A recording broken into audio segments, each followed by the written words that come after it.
Hi there, this is Priya from Dietitian UK and I'm just going to have a quick chat to you this morning on fats. So I've got in front of me 3 different fats. I've got olive oil, I've got coconut oil and I've got here some rapeseed oil as well.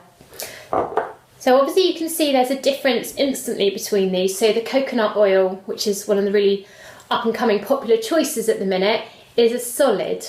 Okay, at room temperature, so when you heat that, it goes into a clear liquid. So I've just said coconut oil is quite popular. That seems to be because people think there's this health benefit to it.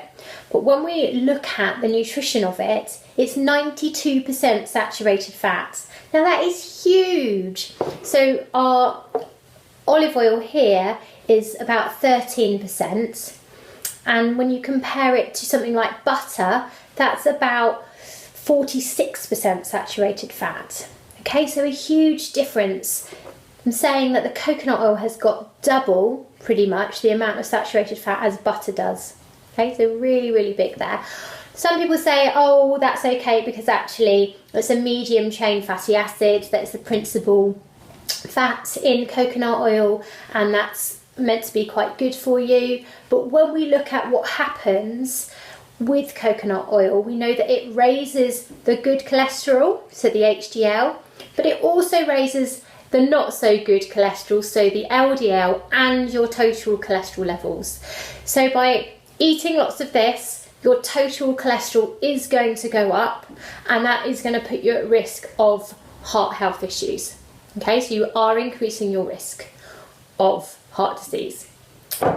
By comparison, our 13% saturated fat, a lot lower.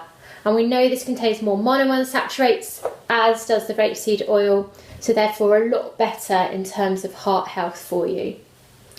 The other thing that people seem to talk about in connection with coconut oil is the added nutrition you've got in there. So there's vitamin E in here, for example, and there's other micronutrients in there and polyphenols. Yes, there are. There are in these other 2 oils as well though. When it comes down to it, they're fats. We don't want to be having a lot of fats in our diet, do we? And you're only going to be using small amounts, hopefully, of them. So you're not going to be getting a whole lot of micronutrients from them. If you want the micronutrient hit, go to the fruit and vegetable basket and grab yourself an apple or something. That's where you want to be getting your micronutrients from. Make sure the rest of your diet is really well balanced, and then these are the things that you just use sparingly for that bit of cooking. And then my final point is the smoke point. So the smoke point for coconut oil is a lot lower, okay, which means that it denatures and it degrades at a lower temperature when you're heating it. These 2 are better to be used when you're cooking at high temperatures. Okay, so if you're doing something where you are heating the oil to a higher temperature, your olive oil and your rapeseed oil are better than your coconut oil. So just have a think about how you're using these things and about that nutritional content. So the saturated fat is the real take-home message. Nothing wrong with coconut oil as a product.